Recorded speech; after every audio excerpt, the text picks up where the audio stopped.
Let's make some functions using CMU and Python code. First of all, there's several things you should know about functions. There are function definitions that look like this. Let's say we want to draw circles. And then there is stuff that goes in these parentheses. These are called parameters.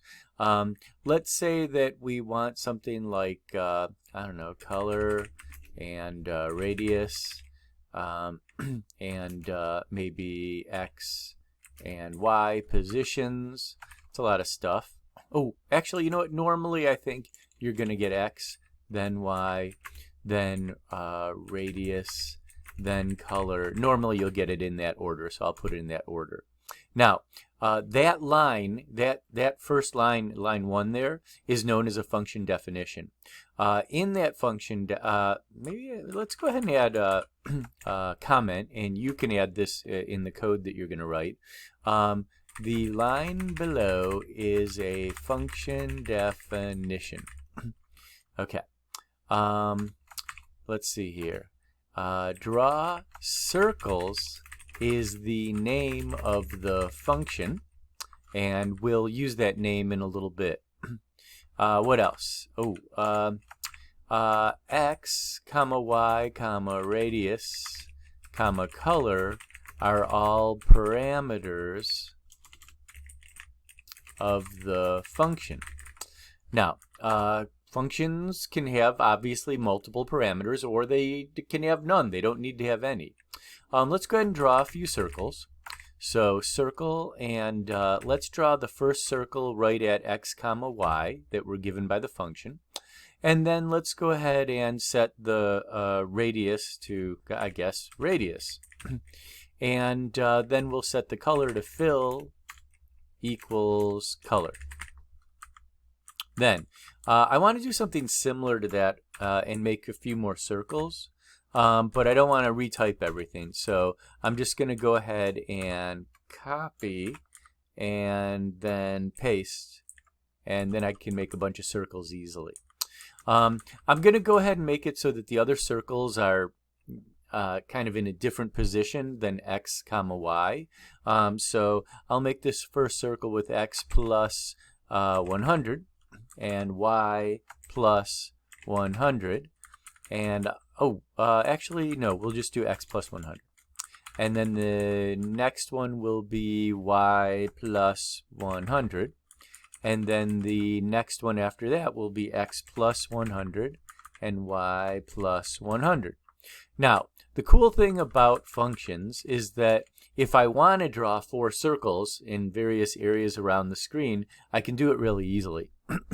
I only have to keep calling this code by the name draw circles, and I don't have to keep writing a line of code that says circle 4 times every time. So in order to call the function, a function call starts off with the function's name, in this case draw circles.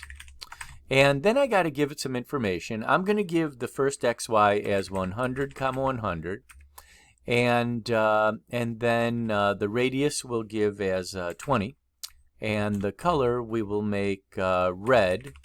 And you'll notice that I don't have to put fill equals red. There's no reason to, because in my function red goes into color. There we go.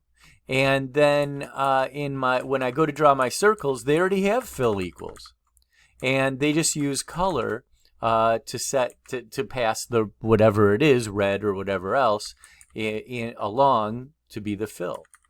Okay, so let's go ahead and see how much. Oh, by the way, the stuff that we see inside parentheses, the 100 comma 100 comma 20 comma red.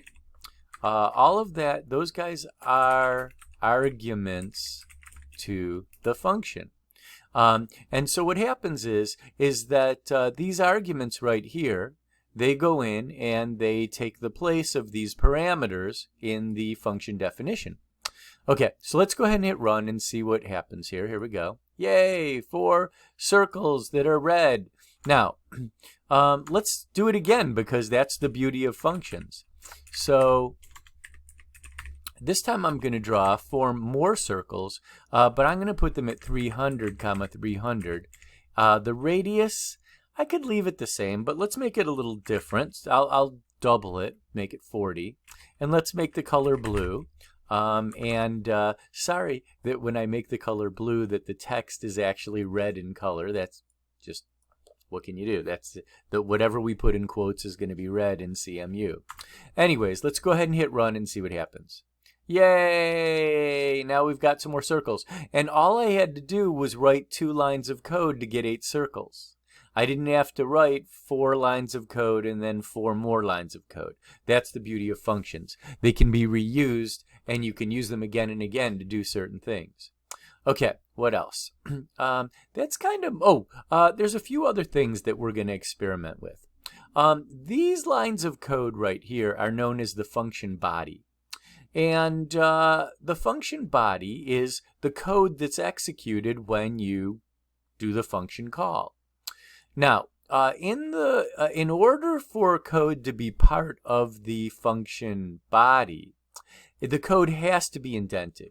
And we're always going to indent the code exactly 1 tab. Okay, so I'm going to go ahead and hit backspace and then hit exactly 1 tab. And that now is part of the body of the code. If for some reason one of these lines of code is not indented under the def statement, watch what happens when I hit run. Now I get an error message, okay? I thought maybe I would get some other stuff happening here. By the way, let's get rid of these x's. It says there's a problem with x and y. Let's just make it 100, 100. There we go. And so now there's no more x's. Oh, there is a radius. Let's change radius to 5 and change fill from color to green. There we go. Okay, so now I have this line of code that's unindented. Let's go ahead and see what happens when I hit run. Notice that I only get 3 red circles and then 3 blue circles. The problem is that this circle here is not part of the function. Now, that code does get run, and what ends up happening is there is a green circle that is drawn, but it's drawn before we run these 2 functions, and so therefore this red circle goes on top of it. Let's give it a slightly different location. Oops, didn't mean to do that. There we go.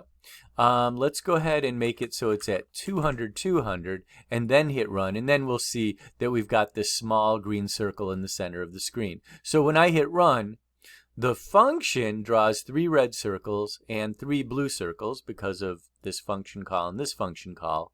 And then there's a green circle that's drawn because of this, and that green circle is only drawn 1 time. Okay, anyways, let's go ahead and make it so that this is part of my function. And let's go ahead and get this back to putting x in here. So we'll go back and say x plus 100 and y plus 100. And what the heck, we'll leave it as a radius of 5. And we'll leave it as a fill of green. And then we'll go ahead and hit run. And now what happens is we're still getting the 3 red circles and 3 blue circles, but now we're getting a little green circle here and a little green circle there. If we want to change this, let's go and make it so that this is the color that the function call sets it to. So I'll hit run. Now you'll notice that I've got 3 circles here, and then I've got a smaller red circle, and then 3 blue circles here, and then a smaller blue circle down there in the corner. And we'll make it so it's a little bit easier to see that blue circle in the corner. Let's set these guys not to 300, 300, but to 200, 200, and then hit run. And then you can clearly see I've got 3 circles and a small blue one. And now I've covered up my 1 red circle. Maybe we'll change this to 0 and 0 and then run. And now we can see 3 red circles, well actually 4 red circles with 1 small one, 3 blue circles with 1 small one. Okay, anyways, you should be able to work along with this code. You should be able to go through and write all this code and then show me the results.